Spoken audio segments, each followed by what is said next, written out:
Alô, pessoal! Nesse vídeo a gente começa o estudo da parte de dinâmica do nosso curso de Física 1. Dinâmica é o estudo de como forças mudam o movimento de um objeto.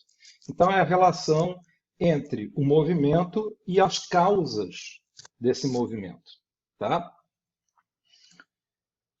Vamos começar definindo o que é uma força. A gente sabe normalmente, de uma maneira bastante intuitiva, o que é uma força, porque a gente sente forças o tempo inteiro. Tá? E uma força em geral vai ser um empurrão ou um puxão sobre um objeto. Tá? Vai ser então uma ação sobre esse objeto. Como é uma ação, toda ação requer um agente, ou seja, requer que algo cause a força sobre o objeto. Então, não existe força que não tenha uma causa, um agente causador. Tá? Quer dizer, então, que a força é uma interação entre dois corpos.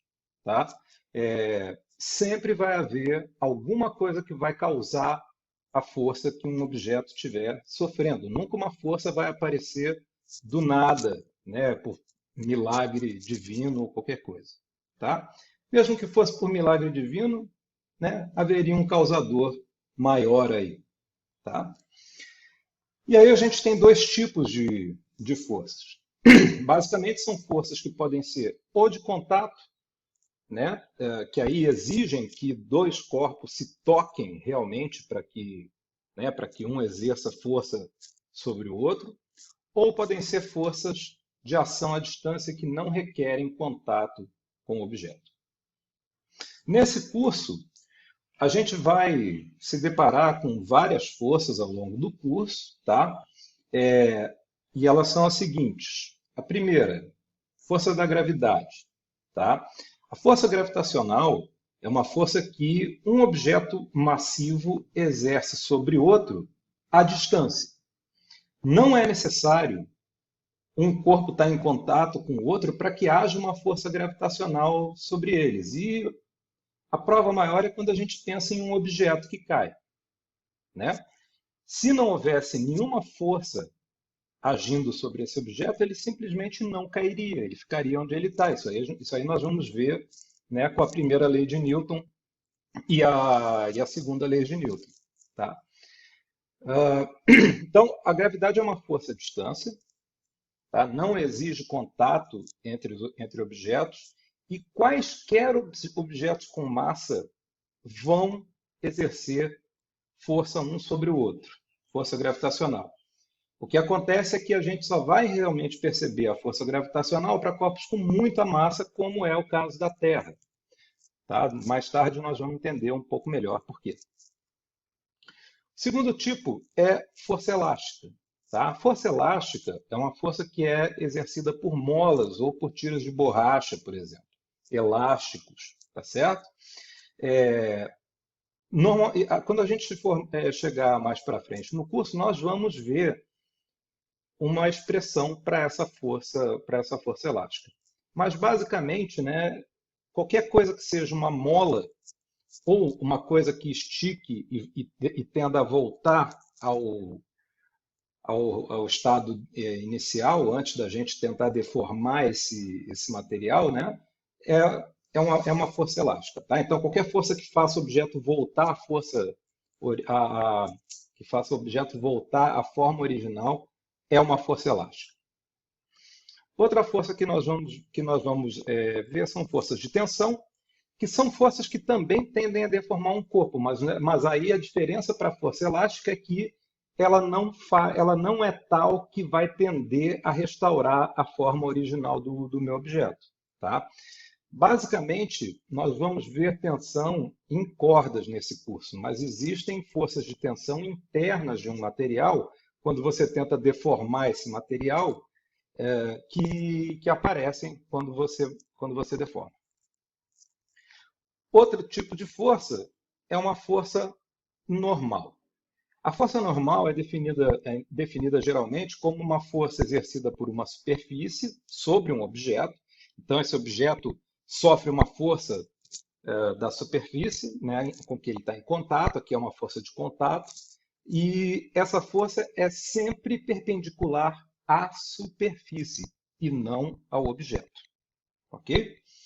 Ou ao solo, tá? A força normal é perpendicular à superfície com a qual o objeto está em contato. Depois, forças de atrito, que são forças muito importantes, porque se não fosse o atrito, a gente não caminharia, não conseguiria caminhar.